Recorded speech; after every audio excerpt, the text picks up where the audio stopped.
ಹರೇ ಕೃಷ್ಣ. ಸಮನ್ವಧ್ಯಾಯದ ಚತುರ್ಥ ಪಾದ ಅನ್ಯತ್ರೈವ ಪ್ರಸಿದ್ಧ ನಾಮ ಲಿಂಗ ಪಾದ. ಈ ಚತುರ್ಥ ಪಾದದಲ್ಲಿ ಒಟ್ಟು 7 ಅಧಿಕರಣಗಳು ಹಾಗೂ 29 ಸೂತ್ರಗಳು ಇರುತ್ತವೆ.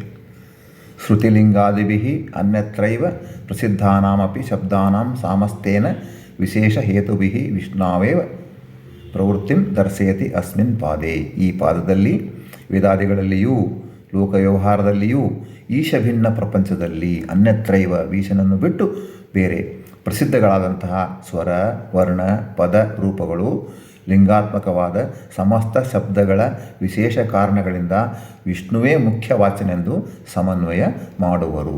ಎಕ್ಸಾಂಪಲ್ಗೆ ಅವ್ಯಕ್ತ, ದುಃಖಿ, ಬದ್ಧ ಮುಂತಾದ ಶಬ್ದಗಳನ್ನು ಪರಬ್ರಹ್ಮನಲ್ಲಿಯೇ ಸಮನ್ವಯ ಮಾಡಲಾಗುತ್ತದೆ. ಎಲ್ಲ ಶಬ್ದಗಳು ಪರಮಾತ್ಮನಲ್ಲಿಯೇ ಸಮನ್ವಯ ಆಗ್ತವೆ ಅಂತ ಬೇರೆ ಬೇರೆ ಶಬ್ದಗಳು ಬೇರೆ ಬೇರೆ ಸಂದರ್ಭಗಳನ್ನು ತೆಗೆದುಕೊಂಡು ಇಲ್ಲಿ ಏನಪ್ಪ ಅಂದ್ರೆ ಈಶಭಿನ್ನ ಅನ್ಯತ್ರೈವ ಪ್ರಸಿದ್ಧಗಳ ಸಮನ್ವಯವನ್ನು ಮಾಡುತ್ತಾರೆ. ಮೊದಲನೇ ಅಧಿಕರಣ ಅನುಮಾನಾಧಿಕರಣ, ಇದು 34ನೇ ಅಧಿಕರಣ ಟೋಟಲ್. ಇಲ್ಲಿ ಅನ್ಯತ್ರೈವ ಪ್ರಸಿದ್ಧವಾದ ಅವ್ಯಕ್ತ ಶಬ್ದವನ್ನು ಉಪಲಕ್ಷಣೆಯ ಜೀವ, ಬದ್ಧ, ದುಃಖಿ ಇತ್ಯಾದಿ ಪರಬ್ರಹ್ಮನ ವಿಷ್ಣುವಿನಲ್ಲಿ ಸಮನ್ವಯ ಮಾಡುತ್ತಾರೆ. ಈ ಅಧಿಕರಣದಲ್ಲಿ ಒಟ್ಟು 9 ಸೂತ್ರಗಳು ಇವೆ. 9 ಸೂತ್ರಗಳು ಒಂದೊಂದೇ ಅಧ್ಯಯನ ಮಾಡೋಣ. ಓಂ ಅನುಮಾನಿಕಮಪಿ ಏಕೇಶಾಮಿತಿ ಚೆನ್ನ ಶರೀರ ರೂಪಕ ವಿನ್ಯಸ್ತ ಗೃಹೀತೆ ಪ್ರದರ್ಶಯತಿ ಚ. ಓಂ 107.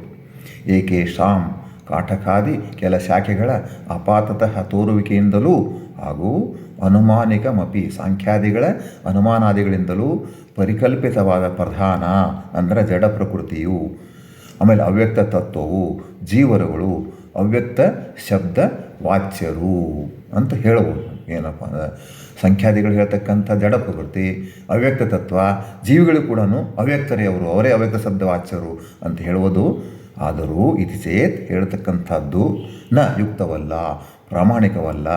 ಏಕೆಂದರೆ ಶರೀರ ರೂಪಕ ವಿನ್ಯಸ್ತಃ ಗೃಹೀತೇ, ಶರೀರಸ್ಥಾನೀಯವಾದ ಪ್ರಪಂಚದಲ್ಲಿ ಅಂತಸ್ಥನಾಗಿ ಚೇಷ್ಟಕನಾಗಿರೋ ಅದರ ಅಂತರ್ಗತವಾಗಿರತಕ್ಕಂಥದ್ದು ಒಂದು ಬೇರೆ ವಸ್ತು ಇರುವುದರಿಂದ ದರ್ಶಯತಿ ಚ, ಹೀಗೆ ಶ್ರುತಿಗಳು ಹೇಳಿರುವುದರಿಂದ ಅವ್ಯಕ್ತನು ಪರಬ್ರಹ್ಮನಾದ ವಿಷ್ಣು. ಇವೆಲ್ಲದರ ಒಳಗಡೆ ಒಂದು ಅವ್ಯಕ್ತವಾದಂಥ ವಸ್ತು ಇದೆ, ಅದೇ ಪರಬ್ರಹ್ಮನಾದ ವಿಷ್ಣು ಆಗಿದ್ದಾನೆ. ಆಗಲಿ ಜಡ ಪ್ರಕೃತಿಯಾಗಲಿ, ಅವ್ಯಕ್ತ ತತ್ವವಾಗಲಿ, ಅನಂತ ಜೀವರಾಶಿಗಳಾಗಲಿ ಅವ್ಯಕ್ತ ಶಬ್ದ ವಾಚ್ಯರು ಅಲ್ಲ.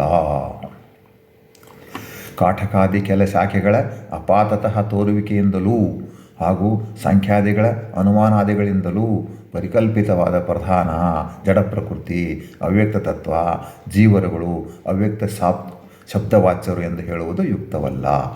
ಏಕೆಂದರೆ ಶರೀರ ರೂಪಕ ವಿನ್ಯಸ್ತ ಶರೀರ ಸ್ಥಾನೀಯವಾದ ಪ್ರಪಂಚದಲ್ಲಿ ಅಂತಸ್ಥಕನಾಗಿ ಚೇಷ್ಟಕನಾಗಿ ಪರಮಾತ್ಮನೇ ಇದ್ದಾನೆ. ಅವ್ಯಕ್ತನು ಪರಬ್ರಹ್ಮನಾದ ವಿಷ್ಣುವೇ ಎಂದು ಶ್ರುತಿಗಳು ಹೇಳುತ್ತವೆ.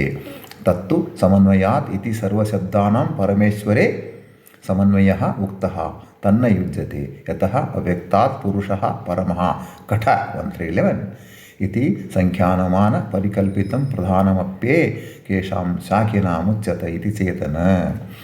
ತತ್ತು ಸಮನ್ವಯಾತ್ ಎಂಬ ಸೂತ್ರದಲ್ಲಿ ಯಾವತ್ತೂ ಶಬ್ದಗಳಿಂದ ಪರಮಾತ್ಮನಲ್ಲಿಯೇ ವಾಚ್ಯತ್ವವನ್ನು ಹೇಳಲಾಗಿದೆ. ಆದರೆ ಹಾಗೆ ಹೇಳೋದು ಯುಕ್ತವಲ್ಲ.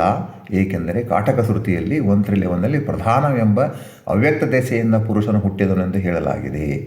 ಅವ್ಯಕ್ತ ಶಬ್ದದಿಂದ ಸಾಂಖ್ಯರ ಅನುಮಾನದಿಂದ ಸಿದ್ಧವಾದ ಪ್ರಧಾನವು ಹೇಳಲ್ಪಡುತ್ತೆ ಎಂದು ಕೆಲವು ಶಾಖೆಗಳಲ್ಲಿ ಹೇಳಲಾಗಿದೆ ಎನ್ನುವುದು ಯುಕ್ತವಲ್ಲ. ಇದು ಹೇಳ್ತಕ್ಕಂಥದ್ದು ಈ ರೀತಿಯಾದ ಮಾಡತಕ್ಕಂಥ ಒಂದು ಗೆಸ್ಸಿಂಗ್ ಸರಿಯಲ್ಲ.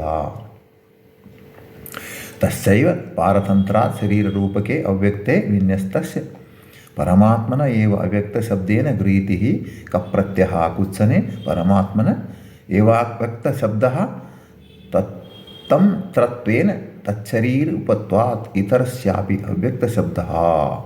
ಪ್ರಧಾನಾದಿ ಸಮುದಾಯವು ಪರಾಧೀನವುಳ್ಳದ್ದಾಗಿದ್ದು ಶರೀರದಂತೆ ಪರಮಾತ್ಮನ ಅಧೀನವಾಗಿದೆ. ಅದು ಪರಾಧೀನ. ಪ್ರಧಾನಾದಿ ಸಮುದಾಯ ಪರಾಧೀನ. ಹೇಗೆ ನಮ್ಮ ದೇಹವು ಪರಾಧೀನ, ನಮ್ಮ ದೇಹದಲ್ಲಿ ಅನೇಕ ಆ್ಯಕ್ಟಿವಿಟೀಸು ಪರಮಾತ್ಮನ ಅನುಗ್ರಹದಿಂದ ಆಗ್ತಾ ಇದ್ದೇವೆ. ವಾಯುದೇವರು ಇದ್ದಾರೆ, ಪರಮಾತ್ಮನ ಅನೇಕ ರೂಪದಿಂದ ಇದ್ದಾನೆ, ತತ್ವಾಭಿಮಾನಿ ದೇವತೆಗಳು ಇದ್ದಾವೆ. ಉದಾಹರಣೆಗೆ ನಮ್ಮ ದೇಹ ಆಗಿದ್ದೇ ಪಂಚಭೂತಗಳಿಂದ, ಪಂಚಭೂತದ ಅಭಿಮಾನಿ ದೇವತೆಗಳೆಲ್ಲ ಇದರಲ್ಲಿ ಇದ್ದಾರೆ. ಹಾಗೆ ಆದ್ದರಿಂದ ನಮ್ಮ ಶರೀರ ಏನಪ್ಪ ಅಂದ್ರೆ ಅದು ಸ್ವತಂತ್ರ ಅಲ್ಲ. ಶರೀರದಲ್ಲಿ ಮತ್ತು ಜೀವ ಇದೆ, ಆ ಜೀವದ ಜೊತೆಗೆ ಪರಮಾತ್ಮ ಇದ್ದಾನೆ. ಹೀಗೆ ಅದು ಶರೀರ ಟೋಟಲಿ ಡಿಪೆಂಡೆಂಟ್. ಆಹಾರ ಇಲ್ಲದಂದರೆ ಶರೀರ ಬಿದ್ದು ಹೋಗ್ತದೆ, ವಾಯು ಇಲ್ಲಂದರೆ ಬಿದ್ದು ಹೋಗ್ತದೆ. ಪ್ರಧಾನದಲ್ಲಿ ಅವ್ಯಕ್ತ ತತ್ವದಲ್ಲಿರುವ ಪರಮಾತ್ಮನೇ ಅವ್ಯಕ್ತ ಶಬ್ದದಿಂದ ವಾಚ್ಯ. ಸೂತ್ರದಲ್ಲಿಯ ಕ ಪ್ರತ್ಯಯವು ಕುತ್ಸಿತ, ಕೀಳು ಎಂಬರ್ಥದಲ್ಲಿ ಇದೆ. ಅವ್ಯಕ್ತ ಶಬ್ದವು ಮುಖ್ಯವಾಗಿ ಪರಮಾತ್ಮ ವಾಚಕವೇ. ಪ್ರಕೃತಿ ಅಂದರೆ ಪ್ರಧಾನ, ಅವನ ಅಧೀನವಾದ ಪ್ರಯುಕ್ತ, ಅವನಿಗೆ ಶರೀರವಿದ್ದಂತೆ ಹೇಳುವರು. ಪ್ರಕೃತಿ ಅಂತಕ್ಕಂಥದ್ದು ಹೇಳಿದರೂ ಕೂಡ ಪರಮಾತ್ಮನ ಅಧೀನ ಇರೋದರಿಂದ ಪ್ರಕೃತಿಯು ಪರಮಾತ್ಮನ ಶರೀರ. ಈ ದೇಹ ಜೀವಿಗೆ ಶರೀರ, ಆ ಜೀವಿ ಜೊತೆಗೆ ಪರಮಾತ್ಮನಿದ್ದಾನೆ. ಜೀವಿಯನ್ನು ಕಂಟ್ರೋಲ್ ಮಾಡ್ತಕ್ಕಂಥ ಪರಮಾತ್ಮನಿಗೆ ಜಡವಾದ ಪ್ರಾಕೃತ ಶರೀರವೇ ಇರುವುದಿಲ್ಲ. ಅವನು ಜಡದಿಂದ ಭಿನ್ನನಾಗಿರುವನು. ಆದರೆ ಇಲ್ಲಿ ಶರೀರ ಎಂದರೆ ಅವನ ಅಧೀನ ಅಂತ ತಿಳ್ಕೋಬೇಕು. ತುಚ್ಛೇನಾಭ್ಯಪಿಹಿತಂ ಯದಾಸೀತಿ ಋಗ್ 10:129-3 ದರ್ಶಯತಿ ಚ. ಯಾವ ವಸ್ತುವು ಪ್ರಳಯ ಕಾಲದಲ್ಲಿ ಸ್ವತಂತ್ರವಾಗಿದ್ದೀತೋ ಆ ಪರಬ್ರಹ್ಮ್ಯಾಖ್ಯ ವಸ್ತುವು ಪ್ರಧಾನದಿಂದ ತುಚ್ಛೇನ ಮುಚ್ಚಿಸಿಕೊಂಡಿರುವುದಾಗಿದೆ. ಹೀಗೆ ಶ್ರುತಿಯು ಹೇಳುವುದು. ಅವ್ಯಕ್ತಮಚಲಂ ಶಾಂತಂ ನಿಷ್ಕಲಂ ನಿಷ್ಕ್ರಿಯಂ ಪರಂ ಯೋ ವೇದ ಹರಿಮಾತ್ಮಾನಾಂ ಸ ಭಯಾದನು ಮುಚ್ಚತ ಇತಿ ಪಿಪ್ಪಲಾದ ಶಾಖಾಯಾಮ್. ಪಿಪ್ಪಲಾದ ಶಾಖೆಯಲ್ಲಿ ಹೀಗೆ ಹೇಳಿದೆ, ತನ್ನ ಅನುಗ್ರಹವಿಲ್ಲದೆ ಇತರರಿಗೆ ವ್ಯಕ್ತನಾಗದಿರುವುದರಿಂದ ಅವ್ಯಕ್ತನೆಂದೆನಿಸಿದ, ಚಲನವಿಲ್ಲದವನಾದ, ನಿರ್ವಿಕಾರನಾದ, ಪ್ರಾಣಾದಿ ಷೋಡಶ ಕಲಾರಹಿತನಾದ, ಫಲಾರ್ಥಕ ಕ್ರಿಯಾರಹಿತನಾದ ಇಂತಹ ಸರ್ವೋತ್ತಮನಾದ ಸ್ವಾಮಿಯಾದ ಹರಿಯನ್ನು ತಿಳಿದವನು ಸಂಸಾರ ಬಂಧದಿಂದ ಮುಕ್ತನಾಗುತ್ತಾನೆ ಅಂತ ಪಿಪ್ಪಲಾದ ಶಾಖೆಯಲ್ಲಿ ಹೇಳಿದೆ. ಇನ್ನು ಗೀತೆಯಲ್ಲಿ ಅಕ್ಷರಂ ಬ್ರಹ್ಮ ಪರಮಂ ಇತ್ಯುಕ್ತ್ವಾ ಅವ್ಯಕ್ತೋಕ್ಷರ ಉಚ್ಯತ ಗೀತಾ ಇತಿ ವಚನಾತ್. ಭಗವದ್ಗೀತೆಯಲ್ಲಿ ಅಕ್ಷರ ಎಂದರೆ ಪರಬ್ರಹ್ಮ ಎಂದು ಹೇಳಿ ಅವ್ಯಕ್ತವೇ ಅಕ್ಷರ ಎಂದು ಹೇಳಲಾಗಿದೆ.